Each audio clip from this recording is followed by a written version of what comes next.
Isang mapagpalang araw sa inyong lahat. Maraming salamat sa patuloy ninyong pagsubaybay at pagsuporta sa bawat kwentong ibinabahagi ko rito sa mga kwento ni Angelina.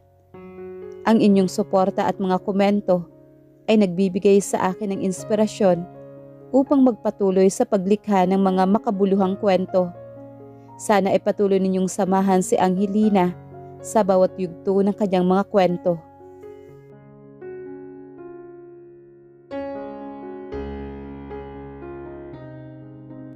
Lumaki si Grace Almonte sa karangyaan kung saan laging binibigay sa kanya lahat ng kanyang gusto. Ngunit paano kung natuklasan niya na ang marangyang buhay na nakasanayan niya kailanman ay hindi naging sa kanila o kanyang mga magulang? Paano kung lahat ng to'y pag-aari pala ng isang taong hindi pa niya kailanman nakikita? Pagkatapos sa kanyang ika-18 kaarawan, isang napakalaking revelasyon ang gumuhit sa kanyang mundo. Pinagbilis siya upang maging asawa ng isang bilyonaryo. Ang kabayarang ibinayad sa napakalaking utang ng kanyang mga magulang. Ngunit ano na ang mangyayari sa kanya ngayon kung wala namang balak ang bilyonaryo na gawing asawa siya? Sa halip nakatadhana siyang maging alipin nito, hindi lang basta-basta alipin, kung hindi alipin sa kama. Ang bawat sulok ng mansyon ni Grace sumisigaw ng karangyaan at labis na karangalan. Mula sa mga mamahaling kristal na chandelier na nagmula pa sa Paris hanggang sa mga antigong kagamitan na gawa sa purong kahoy ng mahogany, ang bawat detalye ng bahay ay nagpapakita ng mataas na antas ng lipunan. Sa loob ng 18 taon, yun ang mundong kinagisnan, minahal at pinaniwalaan ni Grace Almonte na sa kanila. Para sa kanya, ang buhay ay isang walang katapusang pagdiriwang kung saan bawat gustuhin mula sa pinakamahal na damit hanggang sa pinakabagong modelo ng mamahaling sasakyan ay madaling natutugunan ng isang iglap lamang sa pamamagitan ng simpleng pagpindot ng kanyang mga daliri o paghingi sa kanyang mga magulang. Si Grace ay lumaking inosente, may mabuting puso at walang kamalay-malay sa mga komplikadong problema sa mundo sa labas ng kanilang ginintoang hawla. Ang kanyang mga magulang, sina Don Eduardo at Doña Sofia Almonte ay kilala sa lipunan bilang mga respetadong negosyante na laging bukana ng mga balita sa pahayagan dahil sa kanilang mga marangyang piging at kawang-gawa. Wala ni minsan sa isip ni Grace na ang lahat ng kinang na ito ay may katapat na kabayaran. Hindi niya kailanman naramdaman ang pag-aalinlangan dahil pinakita sa kanya ng kanyang mga magulang na sila ay nasa tuktok ng tagumpay. Ngunit ang laki ng magandang pangarap at huwad na paraiso ay gumuho ng parang isang tore na gawa sa card sa araw mismo ng kanyang ika-18 kaarawan. Ang mga araw na dapat pinakamasaya sa kanyang kabataan. Sa labas ng kanilang malawak na hardin, abala ang daan-daang bisita sa pagdiriwang. May tugtugan, masasarap na pagkain at mga taong nakasuot ng pinakamagagandang kasuotan na pumapalakpak at bumabati kay Grace. Ngunit sa likod ng mga nakasarang pinto ng marangyang opisina sa ikalawang palapag, tahimik at mabigat ang hangin. Naroon sina Don Eduardo at Doña Sofia, kapwa namumutla, nanginginig ang mga kamay at nakatingin sa isang tumpok ng mga dokumentong naglalaman ng kanilang tuluyang pagkawasak. Napakagatlabi si Grace habang hawak ang laylayan ng kanyang mamahaling gown. Habang papasok sana siya upang tawagin ang kanyang mga magulang para sa paggugupit ng kanyang birthday cake, narinig niya ang paghikbi ng kanyang ina at ang mariin ngunit nanginginig na boses ng kanyang ama. Wala na tayong magagawa, Sofia. Ubos na ang lahat. Ang bahay na to, ang mga kumpanya, ang mga account sa bangko, lahat ng ito, huwad lamang, sigaw ng kanyang ama habang sinasapo ang 2 kamay sa mukha nito. Napahinto si Grace.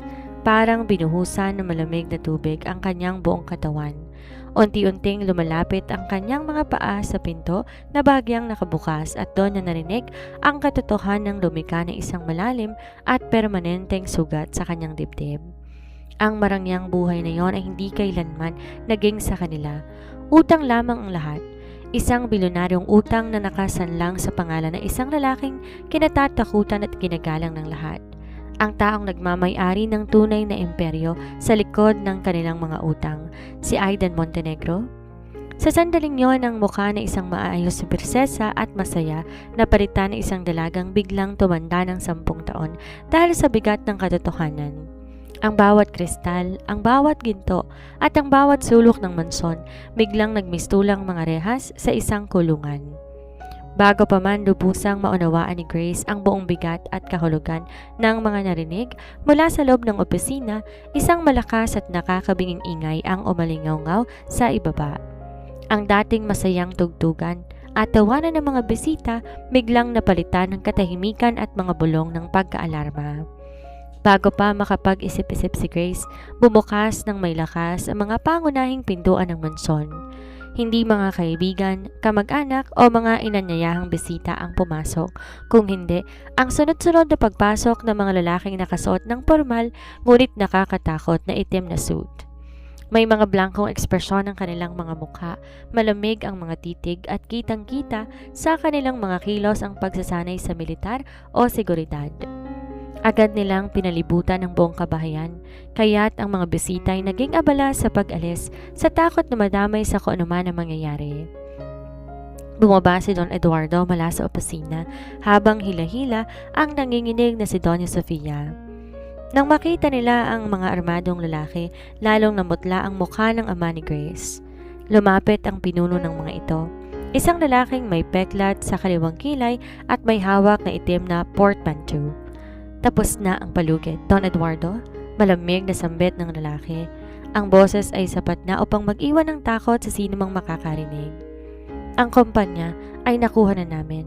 Ang mga ari-arian ay lipat na sa pangalan ni Mr. Montenegro.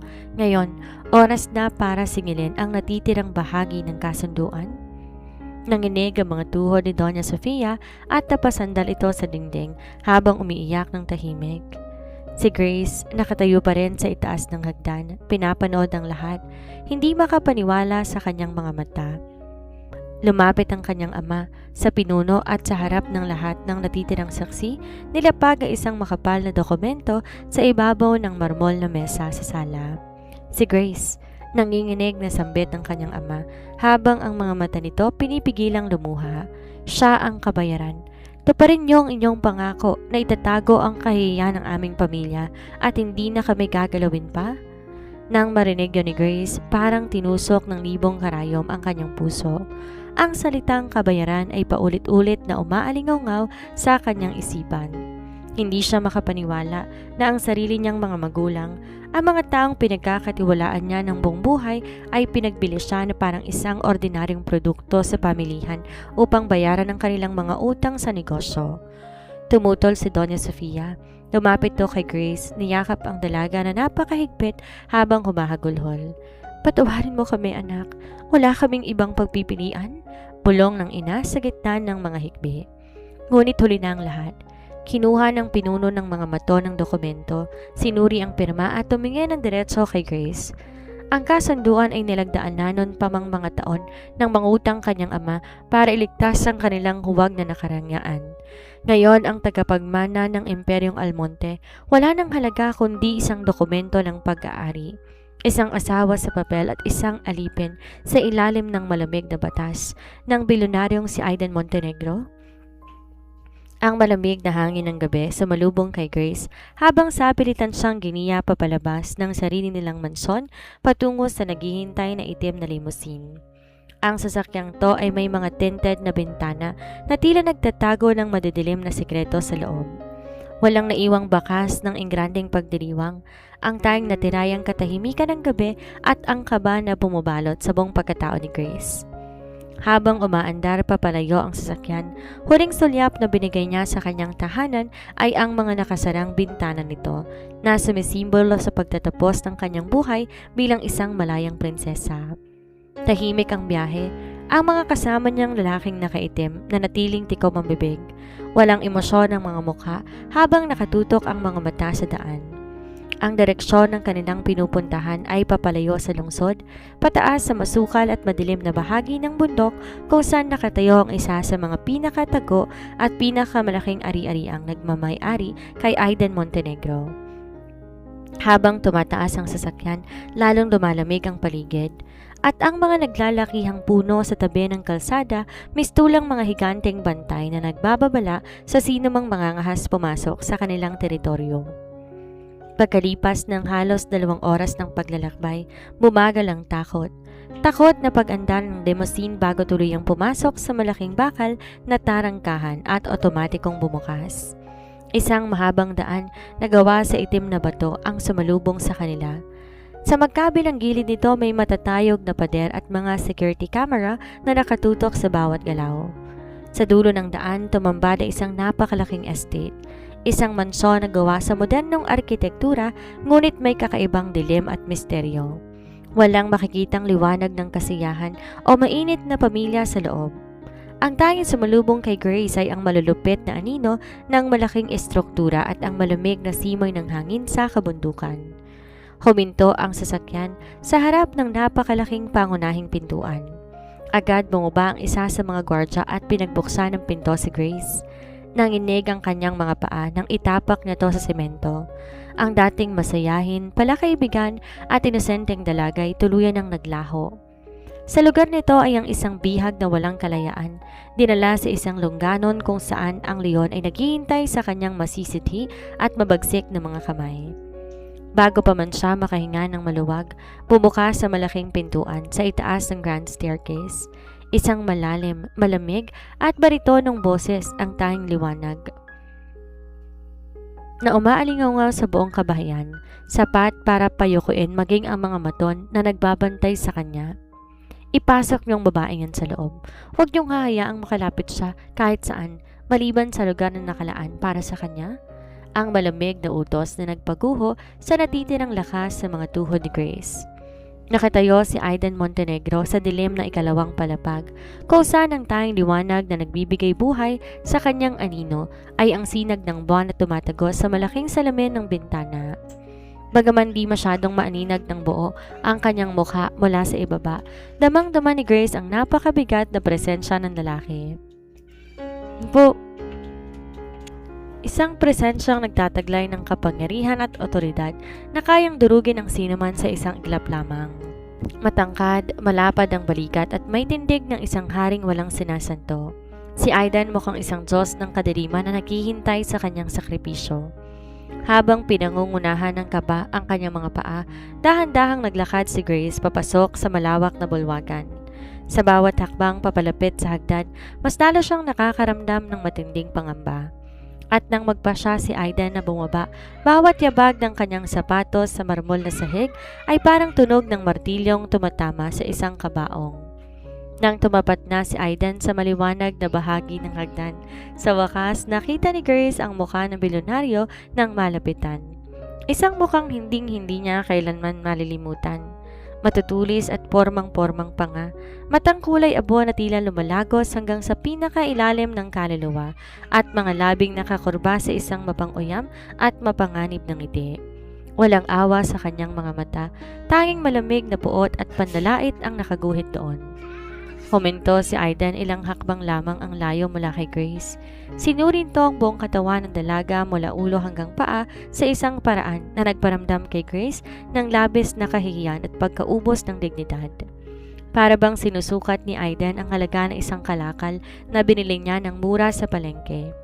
Kaya pala binenta ka ng tatay mo nang walang pag-aalinlangan? Basag ni Aiden sa katahimikan. Ang kanyang boses ay mababa, malamig at tumatagos sa balat ni Grace. Maganda ka nga, may angking alindog at mukhang inosente pa. Pero tandaan mo nang mabuti ang sasabihin ko, Grace. Hindi ka nandito para mamuhay bilang isang prinsesa. Narito ka para bayaran ang bawat sentimo ng utang ng pamilya mo sa pamamagitan ng iyong pawis, luha at sa bawat araw ng paghihirap na ipapatikim ko sa iyo. Ang mga salitang yon tumusok sa puso ni Grace na parang mga patalim. Gusto niyang sumagot. Gusto niyang ipagtanggol ang kanyang sarili at sabihing walang kasalanan ng kanyang murang edad sa mga desisyon ng kanyang ama. Ngunit ang mga salita ay parang nabara sa kanyang lalamunan. Ang tanging niyang nagawa piliting pigilan ng luha na gustong kumawala sa kanyang mga mata. Habang ang bilyonaryo na tumubos sa kanyang buhay ay tinalikuran siya ng walang pakialam. Iniwan siyang nag-iisa sa gitna ng malamig at madilim na mansyon. Kinaumagahan, ang sikat ng araw na tumatagos sa maliit na bintana ay hindi nagdala ng init kundi ng malamig na katotohanan ng kanyang bagong buhay. Nagising si Grace hindi sa malambot at pamilyar na kama ng kanyang kwarto sa dating mansyon, kundi sa isang maliit, madilim at simpleng silid na matatagpuan sa pinakasulok ng gilid ng kusina. Walang kahit anong dekorasyon ng kwarto maliban sa isang lumang higaan, isang maliit na aparador at isang silyang kahoy. Wala nang mga mamahaling damit na sutla, mga alahas na diamante at mga sapatos na gawa ng mga tanyag na designer. Pinalitan ng lahat ng ito ng isang simpleng kasuotan ng isang ordinaryong kasambahay. Isang kupas na kulay abong damit at manipis na apron. Habang nakatayo sa harap ng maliit na salamin at tinitingnan ang kanyang sarili, di napigilan ni Grace ang pagpatak ng kanyang mga luha. Ang prinsesa ng pamilyang Almonte tuluyan ng patay. Ang natira na lamang ay si Grace, ang aliping binili para sa utang. Isang malakas na katok sa pinto ang gumising sa kanya sa realidad. Gumising ka na dyan. Hindi ka nandito para matulog o magmuni-muni?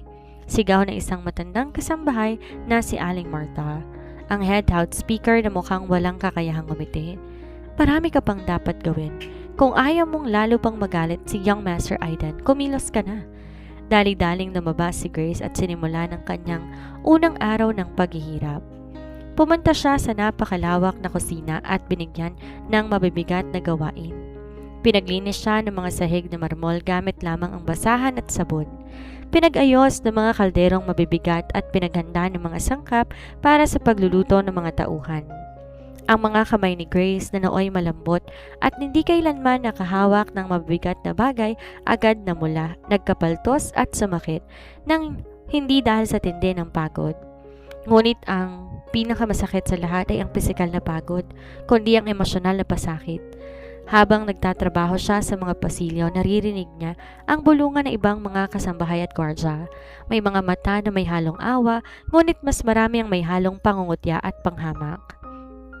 Para sa kanila, siya ay isang babaeng ibinenta ng sariling pamilya, isang mababang uri ng kasambahay na walang karapatang magreklamo. Sa kabila ng matinding hirap, kirot sa katawan, pag-iyak sa loob ng kanyang maliit na silid habang pinapahid ang kanyang mga sugatang palad, hindi sumuko si Grace. Nanatili sa kanyang isip ang mukha ng kanyang ama at ina at ang katotohanan na ang kanyang sakripisyo ang tanging paraan upang di tuluyang makulong ang kanyang pamilya. Ginawa ko to para sa kanila.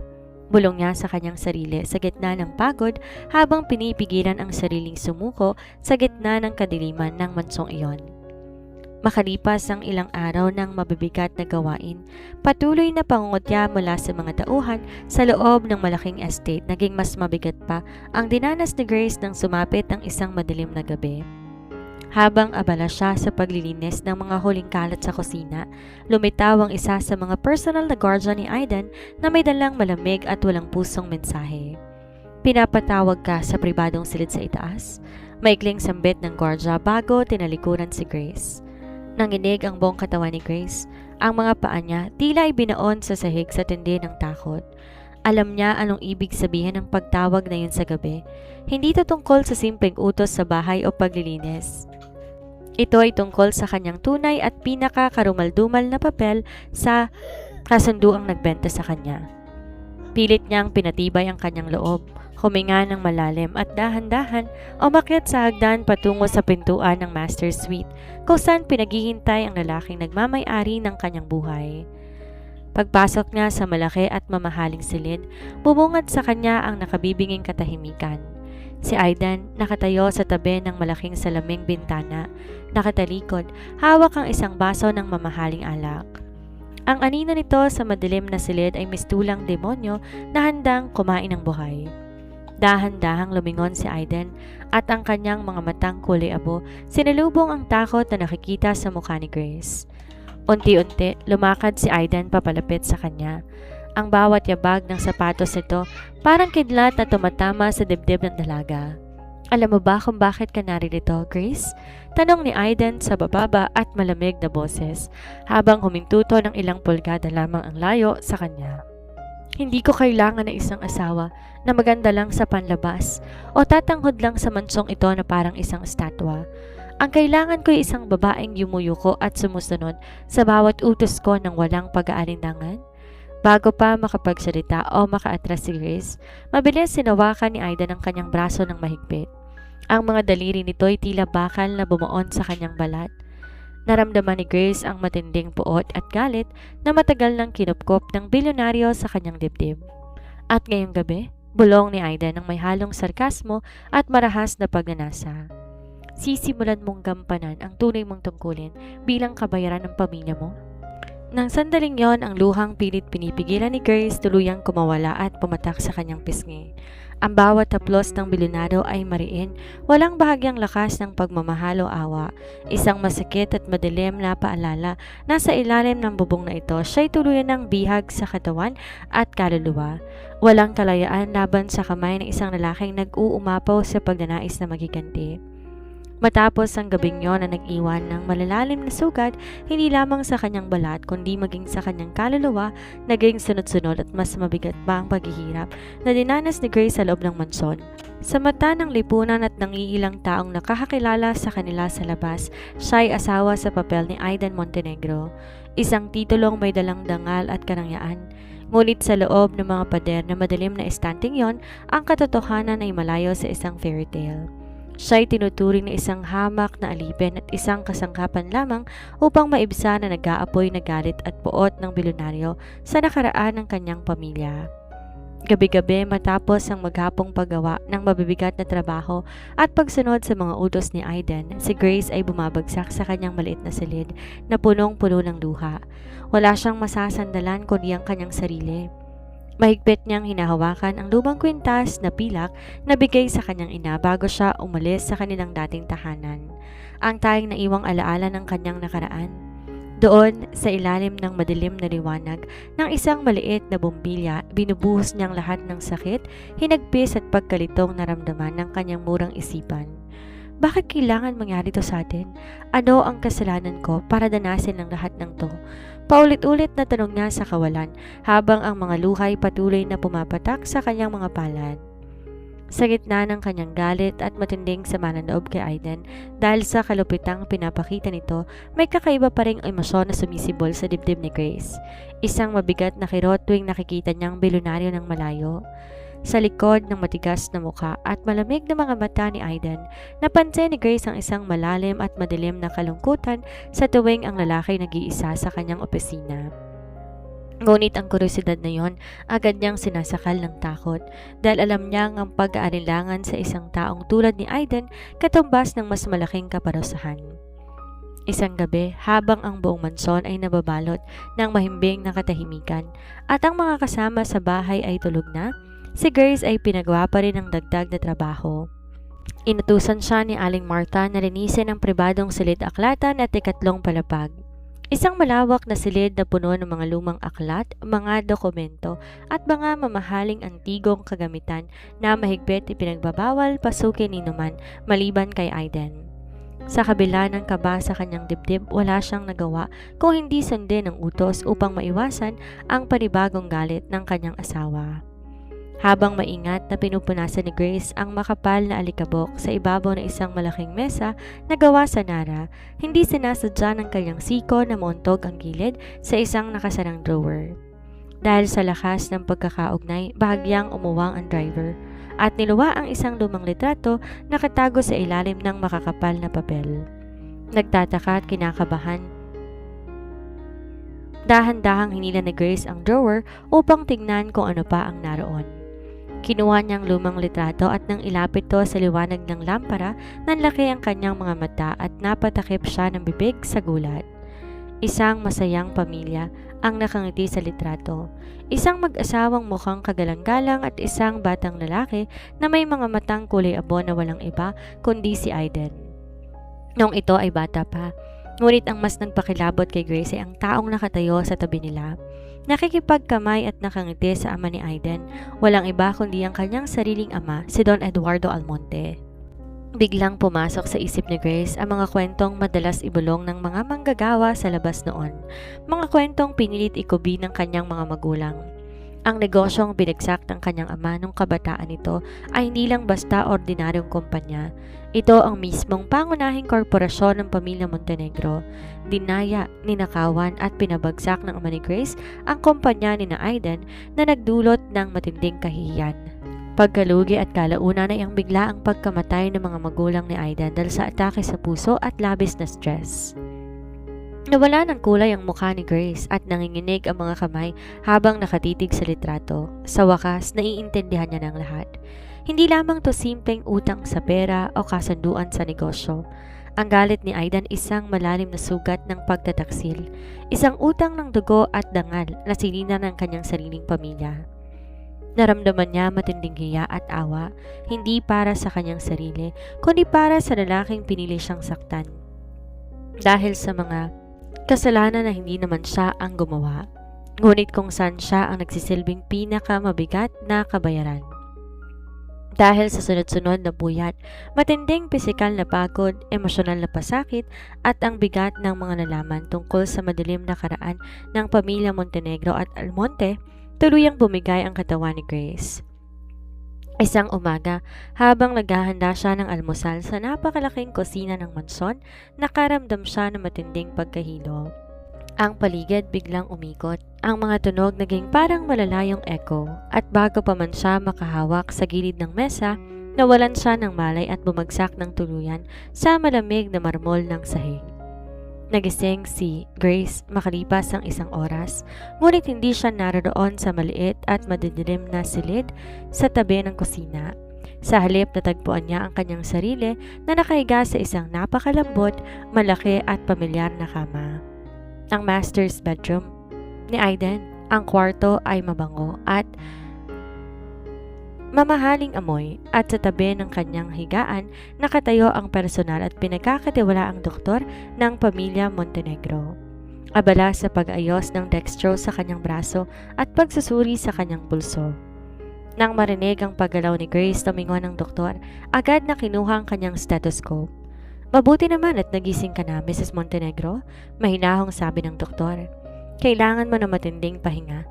Bumagsak ang katawan mo dahil sa matinding pagod, stress at kawalan ng sapat na nutrisyon." Bago pa makapagsalita si Grace, bumukas ang pinto ng silid. Pumasok si Aiden na may suot na seryosong ekspresyon at malamig na aura. Agad nitong tinanguan ng doktor at walang tutol na lumabas ang profesional upang iwan silang dalawa. Tumayo si Aiden sa gilid ng kama, nakatingin ng diretsyo sa maputlang mukha ni Grace, habang ang mga kamay nito ay nakapamulsang mabigat sa kanyang pantalon. "Huwag kang mag-isip na nag-aarte ka lang dyan para takasan ang mga responsibilidad mo at ang mga gawaing iniatas ko sa'yo," panimula ni Aiden, malamig at walang emosyon ng boses. Bagamat kung susuriing mabuti, may bahagyang pagkabalisa sa kanyang mga mata na mabilis niyang kinubli sa likod ng kanyang matigas na mukha. "Hindi ako kumukuha ng inutil na alipin sa mansong ito." Dahan-dahan lumingon si Grace. Ang kanyang mga mata ay puno ng mga luha na hindi niya na kayang pigilan. Tiningnan niya ng diretso ang bilyonaryo at sa halip na matakot, gaya ng dati isang matatag ngunit basag na boses ang lumabas sa kanyang labi. "Alam ko ng lahat, Aiden." Bulong ni Grace, ang mga mata ay namumula. "Nakita ko ang litrato sa silid aklatan. Alam ko kung bakit mo ko pinahihirapan ng gusto. Alam ko ang tungkol sa kumpanya ng pamilya mo, ang ginawa ng anak ko, at kung bakit mo ko sinisingil sa mga kasalanang hindi ko naman ginawa." Natigilan si Aiden. Ang malamig at mayabang na ekspresyon sa mukha ng bilyonaryo biglang napalitan na isang reaksyon na matinding pagkagulat. Ang kanyang mga matay lumapad at ang mga kamay na nakapumulsa kanina dahan-dahang bumaba sa kanyang tagiliran. Tila nawala ng lakas sa narinig mula sa babaeng matagal niyang pinahirapan. Doon nagsimulang magbago ang ihip ng hangin at ang mabigat na atmosfera sa pagitan nilang dalawa. Sa halip na magalit, sumigaw o magbanta gaya ng dati nitong ginagawa tuwing may nakakatuklas ng kanyang mga sekreto, dahan-dahang naupo si Aiden sa gilid ng malaking kama. Ang kanyang mga balikat na dating laging tuwid at may tindig ng pakikipagdigma bahagyang lumagpak, habang ang kanyang mga matay nawalan ng malamig na ningas at napalitan ng isang malalim na pagod. Sa kauna-unahang pagkakataon, mula nang dalhin siya sa mansong ito, nakita ni Grace ang basag na imahe ng isang makapangyarihang lalaki. Ang batang nagdurusa pa rin sa nakaraan. Pinatay nila ang pamilya ko. Basag ni Aiden sa katahimikan. Ang boses nito mahina, basag at may halong panginginig ng matinding galit at sakit na matagal niyang kinupkop sa loob ng maraming taon. Nang itapon nila sa hukay ang kumpanya namin, nawala ng dangal ang ama ko. Hindi lang pera ang kinuha nila, kundi ang buong buhay kinabukasan ng pamilyang pinaghirapang itayo ng mga magulang ko. At ikaw ang naging pinakamadaling paraan para singilin ko sila sa lahat ng kirot na idinulot nila. Huminto si Aiden at sa unang pagkakataon tiningnan niya si Grace hindi bilang isang alipin o bilang anak ng kanyang kaaway, kundi bilang isang tao ring nasasaktan. Umiiyak si Grace habang nakikinig. Ang kanyang dibdib ay masakit sa bigat ng mga narinig. Ngunit sa kabila ng takot, pinalakasan niya ang kanyang loob upang sagutin ang lalaki. Pero wala akong kamalay-malay sa ginawa nila noon, Aiden. Nanginginig na sambit ni Grace habang ang mga luhay patuloy na bumabagsak sa kanyang pisngi. Bata pa ako nang mangyari ang mga yon. Inosente ako sa mga kasalanang ipinapataw mo sa akin. Kung gusto mong maghigante sa pamilya ko, bakit ako ang pinili mong parusahan ng ganito katindi? Ako na walang ibang ginawa kundi magmahal at sumunod sa kanila ng buong tapat? Tahimik na nakinig si Aiden. Walang lumalabas na galit o pagtanggi mula sa kanyang mga labi. Sa halip, ang mga salitang binitiwan ni Grace ay tumusok sa kanyang sariling konsensya. Sa loob ng mahabang panahon, naging bulag siya sa kanyang puot hanggang sa nakalimutan niya na ang babaeng sinaktan at pinahirapan niya araw-gabi, walang kinalaman sa kasamaan ng mga magulang nito. Dahan-dahang inabot ni Aiden ang kanyang kamay, pinalis ang luha sa pisngi ni Grace. Ang simpleng haplos na yan ang nagdala ng kakaibang kuryente at init sa pagitan nilang dalawa. Isang senyales na sa gitna ng kadiliman ng kanilang pinagsamang nakaraan, ang galit ay unti-unting natutunaw at nagbibigay daan sa isang bagong simula na puno ng pag-unawa. Matapos ang gabing yon ng matinding emosyonal na pag-amin sa master's bedroom, ang buong dinamika ng relasyon sa pagitan ni Aiden at Grace ay dumaan sa isang tahimik ngunit malaking pagbabago. Ang dating mabigat at nakakasakal na atmosfera sa loob ng malaking mansyon unti-unting lumuwag, tulad ng ulap na naglalaho pagkatapos ng isang malakas na bagyo. Si Aiden, nakilala ng buong mundo bilang isang walang awang bilyonaryo at ang taong may pinakamatagas na puso sa industriya ng negosyo, nagsimulang magbago sa harap ni Grace. Hindi na ito pinataw ang mabibigat at nakakapagod na gawaing bahay na dati ay binibigay sa kanya araw-araw upang pahirapan siya. Sa halip ay naglagay na si Aiden ng mga personal na kasambahay na mag-aatiman sa mga gawaing yon, habang si Grace naman binigyan ng kalayaan na mamuhay sa loob ng mansyon ng walang takot na baka anumang oras ay saktan o insultuhin siya ng kanyang asawa. Isang hapon, habang abala si Grace sa pagbabasa ng isang lumang libro sa malaking hardin sa likod ng estate kung saan sagana ang mga namumulaklak na rosas, ramdam niya ang presensya ng isang tao na lumalapit sa kanyang likuran. Paglingon niya, nakita niya si Aiden. Wala nang suot nitong seryoso at nakakatakot na sando o business suit. Sa halip, nakasuot to ng simpleng itim na t-shirt at pantalon, at ang mukha nito'y baka sa isang pambihirang kapayapaan na bihira niyang makita. Hindi mo na kailangan magkulong dito sa hardin kung gusto mong mamasyal sa labas ng estate.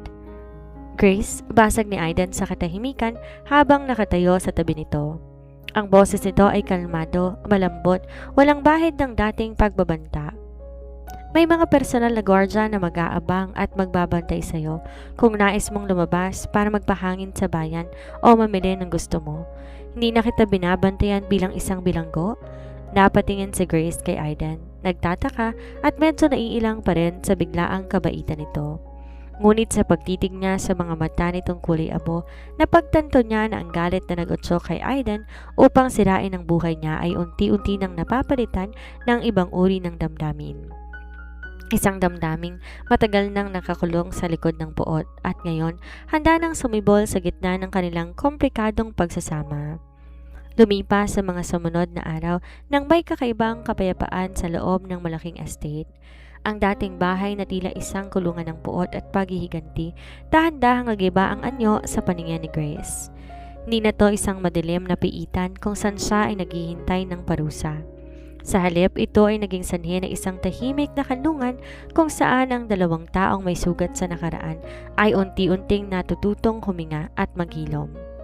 Madalas makita ni Grace ang sarili nakatayo sa tapat ng malaking salamin sa kanyang silid, pinagmamasdan ng kanyang refleksyon.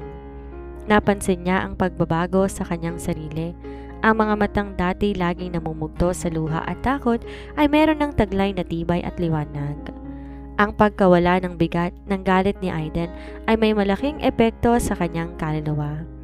Bagamat hindi pa nila hayagang binabanggit ang mga salitang naglalarawan sa kanilang nararamdaman, ang kanilang mga titig at tahimik na sandali, ang pagkikita sa hapagkainan at ang pag-aalaga ni Aiden sa kanyang kalusugan ay sapat na upang patunayan na may binubuo silang magandang pundasyon. Isang gabi, habang nakaupo si Grace sa balcony at pinapanood ang pagkinang ng mga bituin sa kalangitan, naramdaman niya ang paglapit ng pamilyar na yabag. Hindi na siya nagulat nang maramdaman ng mainit na balabal na isinuot ni Aiden sa kanyang mga balikat upang protektahan siya sa malamig na simoy ng hangin sa gabi. Tumabi si Aiden sa kanya sa pagkakaupo sa silya, ang mga mata nakatingin din sa malayo. Sa gitna ng katahimikan ng gabi, bumasag si Aiden. Hindi ko na maibabalik ang mga nawala, Grace. Ang nakaraan ay nananatiling nakaraan at hindi na magbabago ng kahit anong pagsisisi. Ngunit ayokong patuloy mabuhay sa dilim kasama ka. Lumingon si Grace kay Aiden at sa unang pagkakataon, nakita niya ang isang buong ngiti sa labi ng bilyonaryo. Isang ngiting totoo, malaya at punong-puno ng pag-asa. Inabot ni Aiden ang kanyang nanginig na kamay at mahigpit tong hinawakan. Isang simpleng galaw na nagdala ng kapayapaan sa kanyang mga pusong matagal nang naghihintay ng kapatawaran. Matapos sa mga buwan ng tahimik na pamumuhay na unti-unting paghilom sa loob ng ligtas na mga pader ng mansyon, naramdaman ni Aiden oras na upang ipakita si Grace sa labas ng kanilang mundo. Ang pagbabalik sa lipunan ay hindi lang isang pagpapakita ng kanilang pagiging mag-asawa sa mata ng publiko, kundi isang mahalagang hakbang upang tuluyang burahin ang mga alingasngas at isara ang kabanata ng kanilang madilim na simula. Isang gabi, isang prestihiyosong pagtitipon ng mga pinakamalalaking negosyante sa bansa ang ginanap sa isa sa pinakamaharlikang hotel sa lungsod. Nang gabing yon, personal na pinili ni Aiden ang isuot na damit para kay Grace. Isang eleganteng kulay puting bestida na lalong nagbalitaw sa natural niyang ganda at nagbigay sa kanya ng kakaibang kumpiyansa. Habang bumababa si Grace sa grand staircase ng mansyon, tangan ang braso ni Aiden na patigil ang bilyonaryo sa pagtitig sa kanya. Nabighani sa dalisay na kariktan na nooy kinubli ng takot at luha. "Handa ka na ba?" tanong ni Aiden habang marahang hinawakan ang nanginginig na palad ni Grace bago sila sumakay sa itim na limousine. "Kung kasama kita, handa na ako," matatag na sagot ni Grace. Isang ngiti ang sumilaw sa kanyang mga labi na nagpatibok ng mabilis sa dibdib ng lalaki. Pagdating nila sa venue, lahat ng mata napako sa kanila. Ang mga bulong-bulungan at mausisang tingin ng mga high society figures ay agad nabalita ng paghanga at pagkamangha nang makita silang magkasama, masayang magkausap at walang bahid ng sapilitang relasyon. Si Aiden na kilala sa pagiging mailap at malamig sa mga ganitong okasyon ay hindi hiwalay ang kamay kay Grace sa buong gabi. Mahigpit tong inaalalayan at ipinagmamalaki sa lahat ng mga kasosyo sa negosyo. Sa unang pagkakataon, naramdaman ni Grace na siya ay tunay na minamahal at pinoprotektahan. Malayo sa babaeng ibinenta at pinahiya nung unang araw ng kanilang pagsasama. Ang matagumpay na paglabas ni Aiden at Grace sa prestihiyosong pagtitipon ng gabing yon ay nagsilbing opisyal na pahina ng pagtatapos ng kanilang nakaraan at simula ng isang tunay na relasyon. Ang mga tabloid at mga social circles ay napuno ng mga balita tungkol sa pagbabago ng mailap na bilyonaryo na ngayoy hayagang nagpapakita ng pagmamahal at pagpapahalaga sa kanyang kabiyak. Ngunit para kina Aiden at Grace, ang mas mahalaga ay kung ano man ang meron sila sa loob ng kanilang tahanan. Isang tahanan na hindi binuo sa pundasyon ng puot, kundi sa pag-unawa, pagpapatawaran at pag-ibig. Isang maaliwalas na umaga ng Sabado, niyaya ni Aiden si Grace na maglakad sa malawak na hardin ng mansyon, malayo sa mata ng publiko at sa mga obligasyon sa negosyo. Wala nang bakas ng malamig na aura ng bilyonaryo. Suot nito ang isang puting kamiseta at maong at ang mga ngiti sa kanyang mga labi tila ba nagpapakita ng isang lalaking sa wakas ay nakalaya mula sa sarili niyang mga demonyo. Grace, mahinang tawag ni Aiden habang huminto sila sa ilalim ng malaking puno ng mangga kung saan may nakabitin na duyan. Lumingon si Grace, ang kanyang mga mata nagtataglay ng malalim na pagmamahal at kapanatagan. Kinuha ni Aiden ang kanyang dalawang kamay ni Grace. Tinaas ito at tinala sa kanyang labi para halikan ng marahan. Matagal akong nabuhay sa dilim. Pininiwalang sarili ko ng tanging paraan para mabuhay ay maghiganti at sakta ng iba. Ngunit nang dumating ka, kahit sa pinakamabigat na paraan, binago mong mundo ko. Patawarin mo ko sa lahat ng sakit na dinanas mo sa mga kamay ko noon. Isang masayang luha ang pumatak sa pisngi ni Grace, ngunit mabilis yung pinahid ng hindalaki ni Aiden. Yumakap si Grace ng mahigpit sa bewang ng lalaki. Sinubsob ang kanyang mukha sa matipunong dibdib nito kung saan naririnig niya ang mabilis ngunit matatag na pagtibok ng puso nito. Wala kang dapat ipagpatawad, Aiden, bulong ni Grace habang yakap-yakap ang asawa. Dahil sa gitna ng kadiliman na dinala mo sa akin, natagpuan ko ang pinakamahagandang regalo sa buhay ko, ikaw. Lumipas sa mga buwan at tila mabilis ang patak ng ulan, at ang tahimik na mansyon ni Aiden at Grace tuluyan ng napuno ng buhay, sigla at tunay na kagalakan. Ang dating malamig at tahimik na estate na balot ng puot at takot ay naging isang masayang tahanan, kung saan ang bawat sulok ay nasasabikan sa presensya ng dalawang pusong pinag-isa ng pagpapatawaran. Isang umaga habang si Aiden abala sa kanyang home office para tapusin ang ilang dokumento bago ang kanilang nakatakdang bakasyon. Nakaramdam si Grace ng biglaang pagkahilo at pagsama ng pakiramdam habang nagdidilig ng mga bulaklak sa hardin. Bago pa man siya tuluyang matumba, mabilis siyang nasalo ng personal na kasambahay na si Aling Martha. Nag-aalalang tinawag nito si Aiden at sa loob ng ilang segundo, lumabas ang bilyonaryo na may mukhang namumutla sa matinding takot na baka maulit ang nangyari noong nakaraan. Dalhin na natin siya sa doktor ngayon din, nanginginig na utos ni Aiden habang kinakabahang binuhat si Grace papasok ng sasakyan. Ngunit pagdating nila sa pribadong klinika, sa halip na masamang balita o ang pagbagsak ng katawan na kinatatakutan ni Aiden, isang luha ng labis na kaligayahan ang pumatak sa mata ng doktor matapos itong suriin si Grace. Wala kang dapat ipag-alala, Mr. Montenegro, nakangiting pahayag ng doktor habang binababa ang stethoscope. Malusog si Mrs. Montenegro, ang totoo niyan, siya'y nagdadalang tao na, 5 taon na ang nakalilipas. Natigilan si Aiden. Ang makapangyarihang bilyonaryo na hindi natitinag sa anumang krisis sa negosyo ay para bang nawala ng boses. Dahan-dahan siyang lumingon kay Grace. Ang mga mata ay namumuo ang mga luha nang hindi mapigilang galak. Lumapit siya sa kama, hinawakan ang nanginginig na mukha ni Grace at hinalikan ng buong higpit at pagmamahal. Magiging ama na ako, bulong ni Aiden habang nilalagay ang kanyang mga palad sa tiyan ni Grace. Salamat, mahal ko. Binigyan mo ko ng pamilya na kailanman hindi ko na kailanman makakamit. Ang balita ng pagbubuntis ni Grace ay kumalat sa buong kabahayan na parang isang liwanag na nagdadala ng masidhing sigla at kagalakan. Si Aling Martha at iba pang mga kasambahay halos maluha sa tuwa, abala sa paghahanda ng mga masustansyang pagkain at pag-aayos sa silid na malapit sa master's bedroom para sa magiging sanggol. Ngunit higit sa lahat ang pinakamalaking pagbabago nakita kay Aiden. Ang bilyonaryong dati kilala sa kanyang pagiging seryoso, malamig at laging nakatuon sa trabaho ay naging labis na maalaga at protektibo kay Grace. Madalas umuwi ng maaga si Aiden mula sa kanyang kumpanya upang masiguro lamang na maayos ang kalagayan ng kanyang asawa. Di na nito hinahayaang gumawa si Grace ng kahit anong mabigat na gawain. Sa tuwing gabi bago sila matulog, nakaugalian na ni Aiden na lumuhod sa tabi ng kama. idikit ang kanyang tenga at mga palad sa umuusbong na tiyan ni Grace at kausapin ang kanilang magiging anak ng mga pangakong puno ng pagmamahal. "Anak, magpakabait ka sa iyong ina ha?" Bulong ni Aiden habang marahang hinahaplos ang tiyan ni Grace.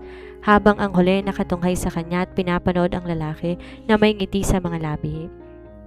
"Pagtatanggol ko kayo ng iyong ina sa lahat ng oras. Bibigay ko sa inyo lahat ng ligayang nawala sa akin nung ako'y bata pa." Isang gabi, habang nakatingin si Grace sa refleksyon nilang dalawa sa salamin, napagtanto niya kung gaano kalayo na ang narating nila. Ang lalaking minsang nagdala sa kanya sa gilid ng bangin ng takot at luha ay siya ring lalaki na ngayon yumayakap sa kanya ng buong higpit upang protektahan laban sa lamig ng mundo. Wala nang puot, wala nang paghihiganti. Ang natira na lamang ay ang dalawang pusong natutong magmahal at maghilom sa gitna ng unos. 9 na buwan ang lumipas na puno ng pag-aalaga, pagmamahal at tahimik na kagalakan sa loob ng estate. Ang dating madilim at malamig na mansyon tuluyan ng napuno ng liwanag at tawanan. Dumating ang araw na pinakahihintay ng lahat. Ang pagsilang ng bagong tagapagmana ng pamilya Montenegro. Isang malusog at magandang sanggol na babae na nagtataglay ng mga mata ni Aiden at ang maamong mukha ni Grace. Sa loob ng pribadong silid ng ospital, habang nakatayo si Aiden sa tabi ng kama kung saan mahimbing na nagpapahinga si Grace at hawak-hawak ang kanilang munting anghel, naramdaman ng bilyonaryo ang isang kakaibang klase ng kapayapaan sa kanyang dibdib. Ang mga sugat ng nakaraan, ang galit at ang paghihiganti na matagal kumain sa kanyang kaluluwa tuluyan ng naglaho. Pinalitan na isang pamilyang kailanman ay hindi niya akalain na magiging sa kanya. Dahan-dahan lumapit si Aiden, nilagay ang isang halik sa noo ni Grace saka tumingin sa kanilang anak. "Maligayang pagdating sa ating tahanan, prinsesa ko," bulong ni Aiden, habang ang mga luha ng labis na kaligayahan tuluyang pumatak sa kanyang mga pisngi. Mga luhang hindi nadulot ng sakit o puot kung hindi ng tagumpay at pagmamahal. Lumingon si Grace kay Aiden, ang kanyang mga mata nagdiningning sa luha ng kaligayahan habang mahigpit na hinawakan ng kamay ng kanyang asawa.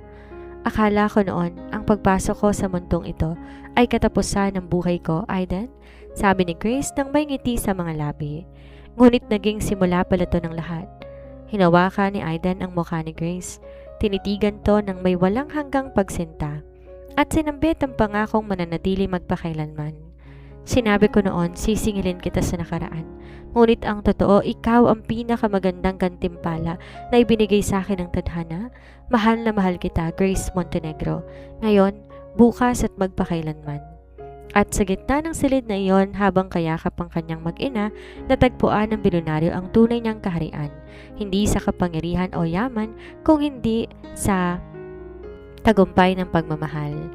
Lumingon si Grace kay Aiden, ang kanyang mga mata nagniningning sa luha ng kagalakan habang mahigpit na hinahawakan ang kamay ng kanyang asawa. "Akala ko noon, ang pagpasok ko sa mundong to ay katapusan na ng buhay ko, Aiden," sabi ni Grace na may ngiti sa mga labi. Ngunit simula pa lang to ng lahat. Hinawakan ni Aiden ang mukha ni Grace. Tinitigan to ng walang hanggang pagsinta at sinambit ang pangakong mananatili magpakailanman. "Sinabi ko noon, sisingilin kita sa nakaraan. Ngunit ang totoo, ikaw ang naging pinakamagandang gantimpala na binigay sa akin ng tadhana. Mahal na mahal kita, Grace Montenegro. Ngayon, bukas at magpakailanman." At sa gitna ng silid na iyon, habang kayakap ang kanyang mag-ina, natagpuan ng bilyonaryo ang kanyang tunay na kaharian.